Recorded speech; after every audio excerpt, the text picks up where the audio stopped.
You know, the kind of town where everyone knows everyone? Where the local diner serves coffee in mugs stamped with your name, and everyone will lend a hand to a neighbor in need? A place where generations of families grew up together? Well, that is the sort of place where I live. Sure, it is a bit rustic. Hell, I barely have reliable internet. But it is nice enough for us.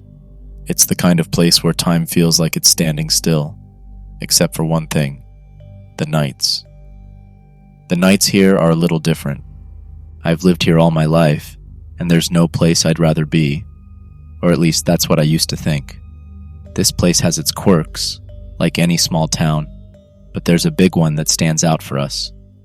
You see, every night without fail, at 11:38 p.m., the town locks down.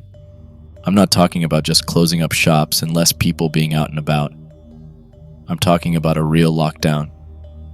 Doors slam shut and are barred, windows rattle and lock, and everyone knows they have to be inside and stay inside, at least for what happens next. The next part is strange. No one ever sees anything moving out there directly, but we all just know. We just know that somehow, something outside is trying to get in. An eerie silence falls over the streets. It's like the whole town is holding its breath. Then in 12 minutes exactly, it is just over. I've always wondered why it happens at exactly 11:38 p.m. People here don't talk about it much, but when they do, they whisper. They say it's just the way things are, that it's been happening for as long as anyone can remember. But I know better. I've seen it. Whatever it is. The first time I noticed it, I was still pretty young. I think I was 10 or 11. I'd stayed up late reading some of my favorite comic books. My parents warned me, like many other kids in town, that we had to go to bed early. But if we did get up, then absolutely no leaving the house or leaving any windows or doors open. I was not asleep, but was still following the rules, when I heard the strangest sound. It was a low, guttural hum that seemed to vibrate through the walls. I looked out the window, and that's when I saw it. The streets were empty, but there was a presence. It's hard to describe. It wasn't a person or an animal. It was something else. Something that didn't feel like it belonged. It moved with this strange, jerky motion, like it wasn't entirely in control of its own body. It radiated a disturbing sense of distortion that made my head hurt, and my eyes had a difficult time focusing on it. I could feel this overwhelming sense of hunger that made my skin crawl. Before I knew it, it was over. It had passed my house, and I realized I had been staring out my window in a hypnotic daze. It was almost midnight, and I went to sleep and did not tell my parents about the disturbing thing I had seen. I didn't see it again for years, but the feeling never left. Every night at 11:38 on the dot, when the town shuts down, I know it is there. We all try to act like it's not. Just behave like we have a strict curfew, and that nothing is really out there. Yet the people who are too bold or foolish and think that it's nothing, well, they don't last long. Those of us who are still here know that whatever that thing is, it's out there, stalking, hunting, looking for anything, an open window, a cracked door. Disappearances are frequent, especially for such a small town. The police have a whole song and dance for anyone who goes missing from the outside, but when it is a resident, well, it is more of a case where the families of the victims are reprimanded for not having known better. No one knows why the window of time is so mercifully brief. Almost just as suddenly as it starts, it's over. By 11:50 p.m., the streets are quiet again, and the town feels normal. But it's not normal. It never was. People here have learned to live with it. They lock their doors, shut their windows, and pretend it's not happening. I asked my parents why we don't just move, and they never gave me a good answer. All they said was, it wouldn't do any good. We have to endure. It has to be here. It is safer for everyone if it's here. It did not make sense.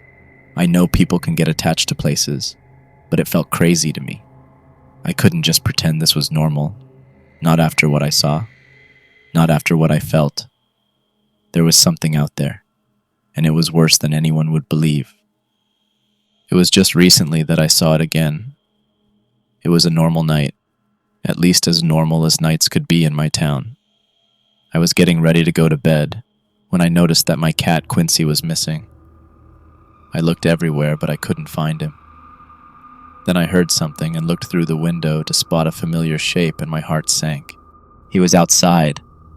He must have gotten out when I had come home earlier and was sauntering along the sidewalk, clueless to the impending danger. The time was 11:36 p.m. I had no idea if the creature did anything to animals, but I did not want to find out. I had never let Quincy outside before, and he did not come back to my shouted calls for his return. I had to do something dangerous and stupid to save him.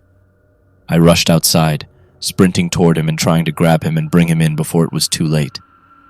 I managed to reach him and pick him up, but then I froze when I sensed a presence as I was scrambling back to my door. Quincy's ears folded back and he hissed. I felt paralyzed, and then I thought I saw it again. It was different this time, larger and more overwhelming than before. Its presence seemed to fill the entire street, pressing against the houses like an unseen force. I tried to run, but my legs wouldn't move. I was frozen in place, my breath caught in my throat. To my horror, it seemed to finally regard me. Quincy jumped out of my hands and ran back to my house. He had fortunately evaded whatever interest the thing might have had with him. The creature's head twisted unnaturally in my direction, its distorted features coalescing into more recognizable shapes. Staring into the grotesque visage forced a scream out of me as I beheld the blasphemous impossibility. I turned and sprinted away, screaming like a maniac, my heart hammering against my rib cage with such force that each beat felt like it might crack my chest open. The sound of its pursuit echoed behind me, a wet slapping noise like a monstrous jellyfish gliding across the ground. Its deafening roar filled the air, shaking the ground beneath my feet as I ran for my life. I did not know if I could get away. No one I knew had been outside and survived. I ducked into an alley, my hands shaking as I pressed myself against the wall. My breath came in short, sharp gasps, and I could feel sweat dripping down my face. I didn't dare look around the corner. I didn't dare move. And then I heard the harrowing screams. They sliced through the air, piercing and full of terror. My heart raced as I strained to see who was making them, but all I could make out were shadowy figures caught in the open. The screams were short, sharp, and then they were swallowed by the night. The deafening silence that followed only added to the fear weighing down on me. I stayed pressed against the wall, trying to make myself as small and invisible as possible. The darkness seemed to come alive with every creak and rustle, amplifying my fear. I held my breath until I heard the sound of the creature moving away, and then, just like that, it was gone. But the eerie stillness lingered, haunting me even after the clock struck 11:50 p.m. The streets were once again quiet, but my nerves were still on edge. I stumbled back to my house, every step feeling like a race against time. Quincy waited anxiously at the door and bolted inside with me, seeking shelter inside. The horrible night had left me shaken, but grateful to be alive. Whatever that thing is, it does not belong in this world. It is not of this time or place, and its presence is so unsettling it makes your mind ache just to catch a glimpse of it. No one can tell of its origins. Maybe they are lost in the depths of history. But whatever its history, it remains, always there, lurking in the shadows every night without fail. At that point, I did the one thing you probably think everyone should have done by now. I left my hometown. I moved to the largest city I could reach to get away from it all. My parents did not approve. In fact, they tried to tell me I could not go. I was so desperate to get out of there that I had to sneak away in the early morning when they could not interfere. I never understood why we all stayed there and tried to ignore the eldritch nightmare that hunted us at night. It seemed so simple, and I felt better at first. The city felt alive with the hum of traffic and the distant chatter of people during the day, a cacophony that made me feel safe, Anonymous. Indeed, I thought I'd left the nightmare behind, that the creature was just a memory, a relic of a past I could bury. My new apartment is a cozy studio on the 5th floor, with a view of the bustling streets below. High enough where looking out the window does not fill me with dread at night. Unfortunately, something happened last night that has shattered the fragile illusion of my peaceful transition. On the first night in my new place, I sat on the edge of my bed, flipping through a magazine to distract myself from the creeping unease that had settled in the pit of my stomach. The clock on the nightstand read 11:28 p.m. I told myself I was being paranoid, that the creature was gone, that I was safe now. But the weight of the past lingered, a shadow in the corner of my mind that I couldn't shake. By 11:38 p.m., the city outside my window was eerily quiet. The usual sounds of traffic and distant music had faded, replaced by an unsettling stillness. I tried to focus on the magazine, but my eyes kept drifting toward the window, the darkness beyond the glass pressing in on me. And then, I heard it, a soft, tentative tap against the pane. My heart skipped a beat. I froze, the magazine slipping from my fingers and falling to the floor. The sound was light, almost imperceptible, but it sent a chill coursing through my veins. I told myself it was nothing, I was just being paranoid. But then it came again, another tap, this time more insistent. I didn't move. I didn't breathe. My eyes were fixed on the window, the darkness beyond it seeming to pulse with a life of its own. The tapping stopped, and for a moment, there was nothing but silence. Then a faint scratching sound like claws on glass. My heart sank. I knew that sound, I knew what it meant. Slowly, with my legs trembling beneath me, I rose from the bed and approached the window. My hand reached for the curtain, hesitated, and then, with a deep, shaky breath, I pulled it back. What I saw made me freeze in terror. The creature was perched on the fire escape outside my window, its twisted form silhouetted against the moonlit sky.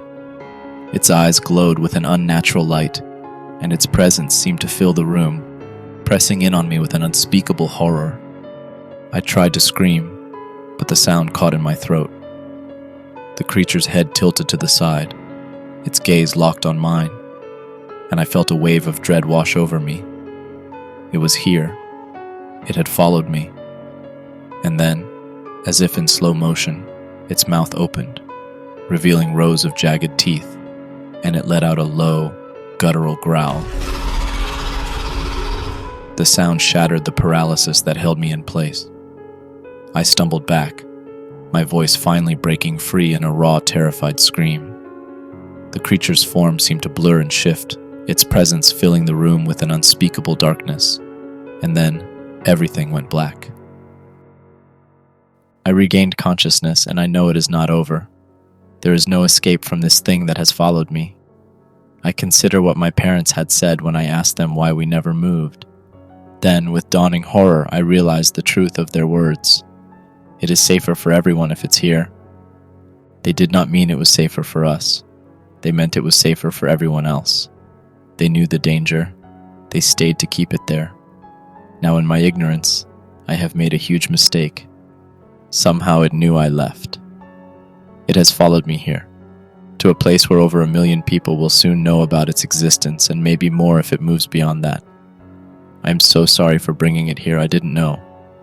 Please, for your own safety, stay inside between 11:38 p.m. and 11:50 p.m. By now, it might not be safe wherever you are as well.